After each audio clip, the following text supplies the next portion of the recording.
ఏది ఎలా ఉన్నా అదైతే పక్కాగా ఉండాలంటున్నాడట మన గ్లోబల్ స్టార్ రామ్ చరణ్. అందుకోసం టాలీవుడ్ టాప్ స్టార్స్ అందరినీ జల్లెడపడుతున్నాడట. కావాలంటే కోట్లు కురిపించడానికైనా సిద్ధం, కానీ ఖచ్చితంగా అది ఉండి తీరాల్సిందే అంటూ పట్టుబట్టి కూర్చున్నాడట. ఇంతకీ ఏంటది, ఎందుకుచ్చేది అంతగా కావాలంటున్నాడు? అన్ని ప్లాన్ చేస్తున్నప్పుడు దాన్ని మాత్రం ఎందుకు వదిలేయాలని, ఖచ్చితంగా అది కూడా ఉండాలని ఫిక్స్ అయ్యాడంట మన రామ్ చరణ్. అది మరేంటో కాదండోయ్, మాస్ జనాల్ని ఉర్రూతలుగించే ఐటెం సాంగ్. ఇప్పుడంటే పేరు కాస్త మార్చుకొని స్పెషల్ సాంగ్ గా ముద్రపడింది. కానీ ఒకప్పుడు ఈ ఐటెం సాంగ్ ఉండే క్రేజ్ అంతా ఇంతా కాదు.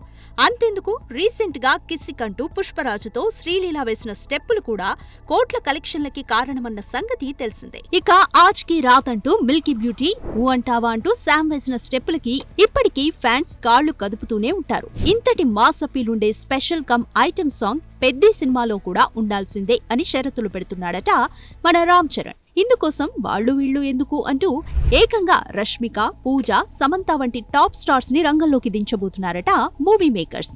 అయితే వీరిలో ఈ స్పెషల్ సాంగ్ కి ఎవరు ఓకే చెబుతారో కానీ కోట్ల రూపాయలతో పాటు కావాల్సినంత క్రేజ్ ని మూటగట్టుకోవడం మాత్రం పక్కా. ఇక పొంగల్ బరిలోకి దిగి భారీ డిజాస్టర్ చూసిన చరణ్ కూడా ఈ సినిమాతో హిట్ కొట్టాలని గట్టిగానే ఫిక్స్ అయినట్లు కనిపిస్తున్నాడు. అందుకే ఉన్న ఏ అవకాశాన్ని వదులుకోవట్లేదు. చూడాలి మరి చరణ్ తో కలిసి స్పెషల్ సాంగ్ లో స్టెప్పులేసే ఛాన్స్ ఏ అమ్మడు దక్కించుకుంటుందో. ఇక ఈ సినిమాలో చరణ్ కి జోడీగా జాన్వీ నటిస్తుండగా ఈ సినిమాని 2026 మార్చి ఎండింగ్ లో రిలీజ్ చేసేందుకు మేకర్స్ ప్లాన్ చేస్తున్నారు.